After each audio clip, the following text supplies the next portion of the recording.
Lal Salaam, left right left, Sandesham, Thalappavu, Sakhavu, red wine என ஏராளமான அரசியல் சினிமாக்களை மலையாளம் இண்டஸ்ட்ரி கொடுத்துருக்கு. அந்த வரிசையில் அரசியல் சினிமாவான எம்பிரான் பற்றி பார்க்க போகிறோம். எம்பிரான் என்ற டைட்டிலின் அர்த்தம் என்ன? பிரான் என்றால் கடவுள், தலைவன், லீடர் என்று அர்த்தம். எம் என்றால் என்னுடையது என்று அர்த்தம். ஸோ எம்பிரான் என்றால் என்னுடைய தலைவன் என்று பொருள். கேரளாவில் இருக்க சில குழுக்கள் இதை எம்புரான் என தவறாகவும், பல குழுக்கள் எம்பிரான் என சரியாகவும் உச்சரிப்பாங்க. இந்த சினிமாவை புறக்கணிக்கணும்னு சில மதவாத அமைப்புகள் அறிவிச்சிருக்காங்க. இந்த விஷயம் இப்போ ரொம்ப பரபரப்பாக போய்கிட்டு இருக்கு.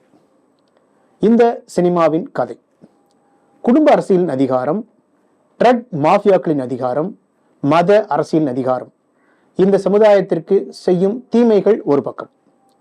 அனாதைகளா வளர்ந்து ரொம்ப ஸ்ட்ராங்கான வில் பவர்ல இருக்கிற மோகன்லால், பிருத்திவிராஜ் இந்த அநீதிகளை எப்படி ஜெயிக்கிறாங்க, அது எப்படி ஒரு ஸ்டேட்டை காப்பாத்துதுன்னு இந்த சினிமா பேசுது.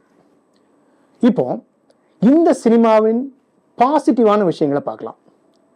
டெக்னிக்கல் ஏரியால கேமரா ஒர்க், கிராஃபிக்ஸ் ரொம்ப நல்லா பண்ணியிருக்காங்க. ஒரு கமர்ஷியல் சினிமாவுக்கு பொருத்தமான மியூசிக், சரியான லொகேஷன்ஸ். இந்த சினிமாவில் நடிச்சிருக்க எல்லா ஆர்டிஸ்டுமே நல்லா பெர்ஃபார்ம் பண்ணியிருக்காங்க. முக்கியமா இந்த கதைக்கு தொடர்பு இல்லாத பாடல்கள், மொக்கையான ஜோக்குகள் எதையும் இந்த ஸ்கிரிப்ட்ல இந்த டீம் வைக்கல. மோகன்லால், பிருத்திவிராஜ், மஞ்சு வாரியார், சுராஜ் வெஞ்சாரமோடு, டொவினோ தாமஸ் என திறமையான நடிகர்கள். 3 முக்கியமான சமூக அரசியல் அதிகாரங்களை கதையில வச்சிருக்கிற இந்த சினிமாவில் சிக்கல் என்னன்னு பார்க்கலாம். கேரளாவில் குள்ள இருந்து மட்டும் பேசியிருந்த லூசிஃபர் சினிமால ஒரு கிளீன் ஃப்ளோ இருந்தது. அரசியல், குடும்ப அரசியல், போதைப்பொருள் கும்பல், இதை சுத்தி தான் அந்த கதை நகரும். இதை சரியா எக்ஸிக்யூட் பண்ணியிருந்தாங்க. உலகம் ஃபுல்லா டிராவல் பண்ற எம்பிரான் கதையில அவங்க பேசுற 3 அதிகார மையங்களையும் தெளிவா சொல்லாம, சரியா பேலன்ஸ் பண்ணாம குழப்பி வச்சிருக்காங்க. அதாவது 3 ஸ்ட்ராங்கான ஸ்டோரி லைன் இருக்கு, ஆனா இந்த 3 பாயிண்ட்டையும் சரியா கனெக்ட் பண்ணாம விட்டாங்க. இது இந்த சினிமாவின் பெரிய சிக்கல். அதாவது இந்த சினிமாவின் பேஸ்மெண்ட் ஸ்ட்ராங்கா இருக்கு, ஆனா அதுக்கு மேல கட்டி இருக்கிற பில்டிங் ரொம்ப வீக்கா இருக்கு. மோகன்லால், பிருத்திவிராஜ் இந்த 2 பேருமே அனாதையா வளர்றாங்க. கேரளால ஒரு மூலையில இருக்க மோகன்லால் எப்படி இவ்வளவு பெரிய ஆளா ஆகிறார் என்பதை சரியா சொல்லல. இது ஒரு சிக்கல். இன்டர்போல் தேடுற அளவுக்கு ஒரு இன்டர்நேஷனல் புள்ளியா மாறுவது என்பது சாதாரண விஷயம் கிடையாது. அதுவும் பெரிய பேக்ரவுண்ட் இல்லாத ஒரு அனாதையா வளர்ற ஒரு ஹீரோ உலகம் முழுக்க இவ்வளவு பெரிய இன்ஃப்ளூயன்ஸ் உருவாக்குவது சாதாரண விஷயம் கிடையாது. இதுக்கு பின்னால் இருக்கிற காரணங்களை சரியா சொல்லாம விட்டது இந்த சினிமாவோட இன்னொரு சிக்கல். இந்த உலகத்தின் மிகப்பெரிய ட்ரக் டீலர்ஸ்களை மோகன்லால், பிருத்திவிராஜ் டீம் ரொம்ப சாதாரணமா அழிக்கிறாங்க. அதுக்கு தேவையான ரொம்ப அட்வான்ஸ்ட் எக்யூப்மெண்ட்ஸ், கன், ராக்கெட் லான்ச்சர்ஸ், சைலன்சர் கன், ஆர்டிலரிஸ் என எல்லாமே இந்த டீம்கிட்ட குவிஞ்சிருக்கு. இது போக ஹெலிகாப்டர், கப்பல் என எல்லாமே கையில வச்சிருக்காங்க. மொத்தத்துல ஒரு நாட்டினுடைய மிலிட்ரி எந்த அளவுக்கு அட்வான்ஸ்டா வச்சிருப்பாங்களோ அந்த அளவுக்கு இந்த டீம் ரொம்ப வசதியாகவும் எக்யூப்டாகவும் இருக்காங்க. இதுக்கு தேவையான பணம் இவங்களுக்கு எப்படி கிடைச்சதுங்கிறத இந்த சினிமால சரியா சொல்லல. உலகம் முழுக்க இருக்க மிகப்பெரிய ஆர்ம்ஸ் டீலர்ஸ், ட்ரக் மாஃபியாவுக்கு இணையா மிகப்பெரிய செல்வாக்கு வச்சிருக்கிற இந்த டீம் எந்த பின்புலத்தில் இயங்குது, இந்த டீமுக்கு தேவையான மணி சோர்ஸ் எங்கிருந்து வருது அப்படிங்கிறத டீட்டெயிலா இந்த சினிமால சரியா சொல்லல. இதனால ஆடியன்ஸ்க்கு ஒரு நம்பகத்தன்மை இல்லாம போயிருது. இந்த சினிமாவில் இருக்கிற இன்னொரு சிக்கல் இது. இந்த சினிமா காமிக்கிற பிரம்மாண்டமான காட்சிகள், நிறைய நாடுகள், அட்வான்ஸ் டெக்னாலஜி, பெரும்பாலும் இந்த விஷயங்கள் இந்த கதையினுடைய மைய புள்ளிகளுக்கு சரியா கனெக்ட் ஆகல. இது இன்னொரு சிக்கல். ஒரு சினிமாவின் கதை எவ்வளவு ஸ்ட்ராங்கா இருந்தாலும் கூட அந்த கதையை சுத்தி இருக்கிற சம்பவங்கள் லாஜிக்காக கனெக்ட் ஆகி இருக்கணும். நிறைய இடங்கள்ல லாஜிக் ரொம்ப மிஸ் ஆயிருக்கு. இதனால ஆடியன்ஸ் இந்த கதை கூட டிராவல் பண்ண முடியாம டயர்ட் ஆயிடுறாங்க.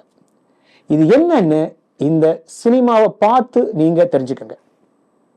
ஒரு சினிமால நான் லீனியர் காட்சிகள் எவ்வளவு வலுவா இருக்கோ அதை பொறுத்துதான் அந்த சினிமா ரொம்ப இன்ட்ரெஸ்டா போகும்.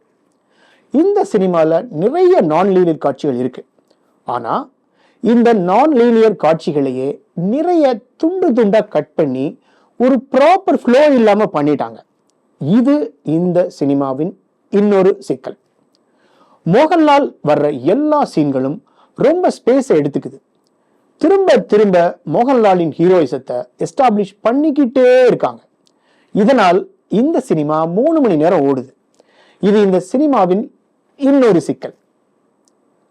ஒரு ஃபாரின் லொகேஷன்ல ஹைடெக்ஸ் ஆர்ம்ஸ் எல்லாம் வச்சு சண்டை போட்டுட்டு இருக்க மோகன்லால் அடுத்த நொடியே வேட்டியை கட்டிக்கிட்டு கேரளால வந்து வில்லன்களை அடிச்சு நொறுக்கிற சீன்கள் நம்புற மாதிரி இல்லை.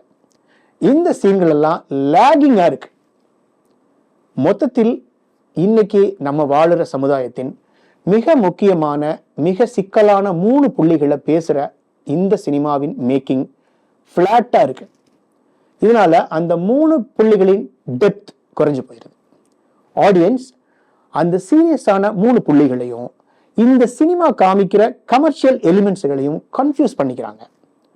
ஒரு நாட்டின் போலீஸ் மிலிட்டரி இன்வால்வ் ஆகாம ஒரு தனி மனிதன் அல்லது ஒரு டீம் இவ்வளவு பெரிய வேலைகளை செய்ய முடியும்னு காமிச்சது தான் இந்த சினிமாவின் மிகப்பெரிய சிக்கல். மொத்தத்தில் மிக தேவையான கதையை பேசும் இந்த சினிமா மோகன்லாலின் ஹீரோயிசத்தை பில்ட் செய்யும் அளவுக்கு அதிகமான கமர்ஷியல் எலிமெண்ட்ஸ்களை கொண்டு வந்து கொஞ்சம் சறுக்கி விடுகிறது. ஒரு ஈவிலுக்கு எதிராக இன்னொரு ஈவில் தனம் தான் ஜெயிக்க முடியும் அப்படின்னு இந்த சினிமா சொல்லுது. பவர், அதிகாரம் எவ்வளவு தீமைகளை செய்யும், எவ்வளவு தவறானது என்பதை இந்த சினிமா சரியா பேசுகிறது. குடும்ப அரசியல், போதைப் பொருள்களால் இந்த மனிதர்கள் சீரழிவது, மத அரசியல், மத தீவிரவாதம் நாம் வாழும் சமூகத்திற்கு செய்யும் தீமைகள், கொடூரங்களை இந்த சினிமா மிக துல்லியமாக பேசுகிறது. இந்த சினிமா பேசும் கமர்ஷியல் விஷயங்களை தவிர்த்துவிட்டு இந்த சினிமா பேசும் மிக முக்கியமான கதை களத்திற்காக இந்த சினிமாவை அனைவரும் பார்க்க வேண்டும். எல்லா தரப்பு மக்களும் பார்க்க வேண்டிய, தெரிந்து கொள்ள வேண்டிய விஷயங்களை இந்த சினிமா பேசியிருக்கிறது. மாணவர்கள், ஆண்கள், பெண்கள், குடும்பங்கள், பல்வேறு துறை சார்ந்த மனிதர்கள் என எல்லோருமே தெரிந்து கொள்ள வேண்டிய விஷயத்தை பேசும் இந்த சினிமா மிக முக்கியமானது. ஏராளமான பணத்தை முதலீடு செய்து நிறைய நேரத்தையும் உழைப்பையும் கொடுத்து இந்த சினிமாவை உருவாக்கி இருக்கும் இந்த டீம் இதை போன்ற நல்ல கதைகளை பேசும், அதே நேரம் மக்களுக்கு நம்பகத்தன்மையை கொடுக்கும் சினிமாக்களை உருவாக்க வேண்டும் என வாழ்த்துக்களை சொல்லிவிட்டு பெட்ஃபோ சினிமா சேனலை லைக் பண்ணுங்க, உங்க சர்க்கிள்ல ஷேர் பண்ணுங்க, சப்ஸ்கிரைப் பண்ணுங்க. மீண்டும் அடுத்த சினிமா ரிவ்யூவில் சந்திப்போம். தேங்க்ஸ்.